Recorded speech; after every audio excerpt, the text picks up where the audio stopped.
এমনি আলামিন লিখেছেন, কেউ যদি ঢিলা কুলুপ না করে অজু করে তাহলে কি তার অজু হবে? আরফাত ফারজান আপনি লিখেছেন, আমি নামাজ পড়ার সময় আমার ছোট বাচ্চা নামাজের সামনে হাঁটাহাঁটি করে, এদিকে ওর বা আমার কোনো গুনাহ হবে? একটি মেয়ের গর্ভের সন্তানের 3 মাস হওয়ার আগেই গর্ভের বাচ্চা নষ্ট করে ফেলে, তাহলে কি সে গুনাহগার হবে? আরফাত ফারজান আপনি লিখেছেন, স্বামীর সামনে টিপ লাগালে গুনাহ হবে কি? মেয়েদের মাসের একটা নির্দিষ্ট সময় নামাজ পড়তে হয় না, ওই সময় কি নখে নীল পালিশ লাগাতে পারবে?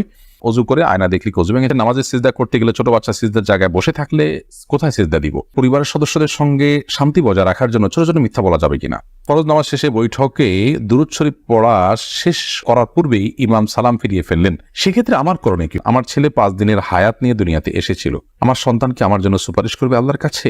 নামাজে যদি নিজের অনিচ্ছা সত্ত্বেও কোনো দুশ্চিন্তা চলে আসে তাহলে কি নামাজের কোনো ক্ষতি হবে? আমার ভাতিজা আমাকে ছোট আব্বু বলে ডাকে, এতে কোনো সমস্যা হবে কিনা?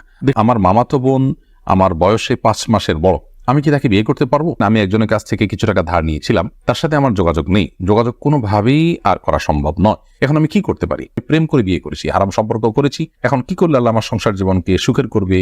কোনো উপায় আছে কি? চলুন তাহলে আর বিলম্ব না করি, ইতিমধ্যে যে সমস্ত প্রশ্ন আমাদের কাছে এসে পৌঁছেছে সেগুলোর উত্তর দেওয়ার পালে আমরা প্রবেশ করি। ফরজ নামাজ শেষে বৈঠকে দুরূদ শরীফ পড়া শেষ করার পূর্বেই ইমাম সালাম ফিরিয়ে ফেললেন, সেক্ষেত্রে আমার করণীয় কি? ফরজ নামাজের শেষ বৈঠকে ইমাম আপনার দুরূদ শেষ করার আগে যদি সালাম ফিরিয়ে ফেলেন তাহলে আপনি খুব দ্রুততার সাথে দুরূদ শেষ করবেন, আর যদি দুরূদ শেষ করতে অনেক দেরি হয় তাহলে সেক্ষেত্রে কোনো একটা স্টেশনে দাঁড়িয়ে সালাম ফিরিয়ে ফেলবেন, আপনার সালাত হয়ে যাবে ইনশাআল্লাহ। অর্থাৎ যে কোনো একটা জায়গায় অর্থবহ হয়, যেমন আল্লাহুম্মা সাল্লি আলা মুহাম্মাদ ওয়া আলা আলি মুহাম্মাদ শেষ করলেন, করে আপনি সালাম ফিরিয়ে ফেললেন, কারণ এখানে একটা অর্থবহ বাক্য হয়ে গেল।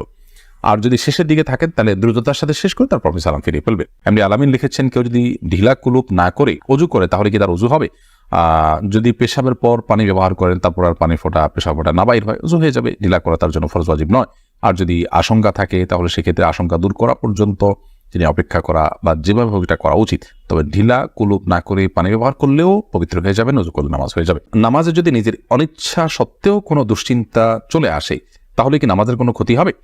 নামাজের মধ্যে নিজের অনিচ্ছা সত্ত্বেও যদি দুশ্চিন্তা আসে তাহলে সেক্ষেত্রে এই দুশ্চিন্তা ফলশ্রুতিতে একজন মানুষ গুনাহগার হবেন না, বিশেষ করে যদি একান্তই অনিচ্ছায় আসে, কিন্তু সেটাকে যদি কন্টিনিউ করতে থাকেন তিনি, অর্থাৎ ভাবতেই থাকেন, ধরুন দুনিয়ার কোনো বিষয় মনে পড়লো আপনার জন্য যেটা দুশ্চিন্তার, এরপর ওইটা নিয়ে আপনি নামাজের মধ্যে ভাবতেই থাকলেন, তাহলে সেটা অবশ্যই আপনার জন্য গুনাহের বিষয় হবে এবং নামাজের আপনার যে প্রাণ সেটাকে নষ্ট করবে। হঠাৎ কোনো দুশ্চিন্তা হলো এবং মুহূর্তের মধ্যে সেটাকে আপনি ভুলে গিয়ে সালাতে মনোযোগী হয়ে গেলেন, তাতে কোনো অসুবিধা নেই, এটা ইচ্ছার বাইরে হয়েছে। আর আখিরাত নিয়ে, আল্লাহর ভয়, কবরের আযাব, এই জাতীয় বিষয় নিয়ে যদি আপনার দুশ্চিন্তা হয় সেটা তো খুব প্রশংসনীয় বিষয়, কারণ সেটা আপনার সালাতকে আরো বেশি আপনার আল্লাহর কাছে গ্রহণযোগ্য করবে ইনশাআল্লাহ। মেয়েদের মাসের একটা নির্দিষ্ট সময় নামাজ পড়তে হয় না, ওই সময় কি নখে নীল পালিশ লাগাতে পারবে? হ্যাঁ, ওই সময় নখে নেল পালিশ লাগাতে পারেন। মাসিকের সময়তে যেহেতু আপনার সালাত নেই, অতএব নেল পালিশ আপনি ব্যবহার করলেন, আপনার ওযু করার প্রয়োজনীয়তা নেই, আপনি এটা করতে পারেন। এরপর যখন পবিত্র হবেন তখন আপনি সেখান থেকে নেল পালিশগুলোকে রিমুভ করে আপনি ওযু করে নামাজ পড়লেন, এটা জায়েজ আছে, কোনো অসুবিধা নেই। আমার মামাতো বোন আমার বয়সে 5 মাসের বড়, আমি কি তাকে বিয়ে করতে পারবো? দেখুন, যিনি বয়সে বড় তার সাথে বিবাহ বন্ধনে আবদ্ধ হওয়া মৌলিকভাবে জায়েজ আছে, এটি কোনো নাজায়েজ বা হারাম কোনো বিষয় নয়। আমাদের সমাজে এটাকে দোষণীয় মনে করা হয়, সেটা আমাদের সমাজের দোষ বলতে পারেন। শরিয়াত এটাকে যাকে আপনার নিষিদ্ধ করেনি, বিধায় বয়সে বড়র সাথে বিবাহ বন্ধনে আবদ্ধ হতে পারে। বিশেষ করে নবী করিম সাল্লাল্লাহু আলাইহি সাল্লাম তিনি নিজেও খাদিজা রাদিয়াল্লাহু তাআলা আনহাকে বিয়ে করেছেন, তখন খাদিজা রাদিয়াল্লাহু তাআলা আনহা বয়স তার চাইতে বেশি ছিল।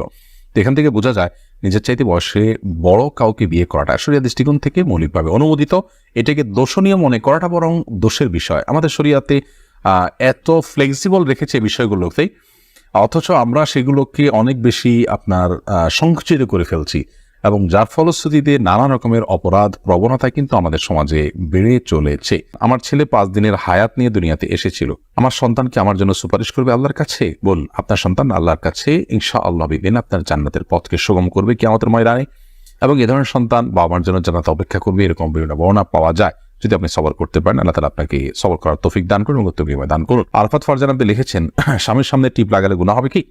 সৌন্দর্য বর্ধনের জন্য লাগাতে পারেন, কোনো অসুবিধা নেই, সেটি জায়েজ আছে। প্রেম করে বিয়ে করেছি, হারাম সম্পর্ক করেছি, এখন কি করলে আল্লাহ আমার সংসার জীবনকে সুখের করবে? কোনো উপায় আছে কি? আমাদের 2 দিন পর পর ছোট ছোট বিষয় নিয়ে অনেক ঝগড়া হয়, এখন আমরা কেউ কাউকে সহ্য করতে পারি না, এখন কি করলে আল্লাহ আমাদের শান্তি দিবেন, প্লিজ জানাবেন। বোন তারিমা, আপনারা আল্লাহর কাছে আগের কৃতকর্মের জন্য লজ্জিত হয়ে ধন্যবাদ ক্ষমা চাইবেন, চোখের পানি ফেলে মাপ চাইবেন যে আল্লাহ আমাদের অন্যায়ের জন্য আপনি মাফ করেন, লজ্জিত থাকবেন। এর পাশাপাশি সুখী দাম্পত্য জীবনের জন্য আল্লাহর কাছে বিশেষভাবে দোয়া করবেন। সেই সাথে সুখী দাম্পত্যের জন্য যে আমলগুলো আছে সেগুলো করবেন। সবর এটার কসরত করবেন, যে ধৈর্য ধরে ধৈর্যের পাহাড় হওয়ার চেষ্টা করবেন। ইনশাআল্লাহ আল্লাহ তাআলা আপনাদেরকে সুখী করবেন। এ বিষয়ে আমাদের অনেকগুলো পরামর্শমূলক ভিডিও আছে, সেগুলো শুনতে পারেন। নামাজে সিজদা করতে গেলে ছোট বাচ্চা সিজদার জায়গায় বসে থাকলে কোথায় সিজদা দিব, সেক্ষেত্রে একটু ডানে বামে আপনি সরে সিজদা করতে পারেন, তাতে কোনো অসুবিধা হবে না। একটু এক কদম ডানে সরে গেলেন বা এক কদম বামে সরে গেলেন কিংবা এক কদম পেছে সরে গেলেন, কোনো অসুবিধা নেই। আর যদি কোনোই জায়গা না থাকে তাহলে এক হাতে আলতো করে বাচ্চাকে একটু সরিয়ে তারপর আপনি সিজদা করতে পারেন, কোনো অসুবিধা নেই। আমার ভাতিজা আমাকে ছোট আব্বু বলে ডাকে, এতে কোনো সমস্যা হবে কিনা? দেখুন, আপনার ভাতিজা যদি আপনাকে ছোট আব্বু বলে ডাকে তাহলে সেক্ষেত্রে মৌলিকভাবে কোনো অসুবিধা নেই, কারণ আমাদের দেশে অনেক এলাকাতে চাচাকে ছোট বাবা বলা হয়। ছোট বাবা বলা হয় এটা রূপক অর্থে, তাকে সত্যিকারের পিতা মনে করে বাবা বলা হয় না।